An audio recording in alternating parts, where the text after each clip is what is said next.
දියවැඩියාව යනු එක්දිනකින් වැළඳෙන රෝගයක් නොවේ. වසර ගණනාවක් පුරාවට අපි අතින් සිදුවුණු සෞඛ්‍යයට අහිතකර දෛනික ක්‍රියාවන්. සීනි අඩංගු ආහාර අධිකව භාවිතය, නිසි ව්‍යායාම නොමැතිවීම, මත්පැන් භාවිතය,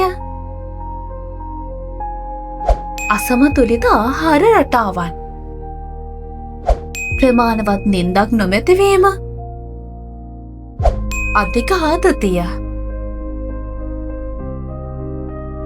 හෝමෝන වෙනස්වීම් සහ ජානවේ ගැටලු වැනි ජීව විද්‍යාත්මක ගැටලු නිසාද දියවැඩියාව ඇතිවිය හැකි. නමුත් නිසි දැනුවත්වීම මගින් දියවැඩියාවෙන් වැළකී සිටීමට මෙන්ම දියවැඩියාව පාලනය කිරීමටත් ඔබට හැකියාව ලැබෙනවා. සුපිරි බව තහවුරු කරගන්න. දියවැඩියාව පරද්දන්න. ජෙන්සොමෙන් ක්‍රියාශීලී ජව සම්පන්න නිරෝගී දිවියක් සඳහා දැන් සියලුම ෆාමසිවලින්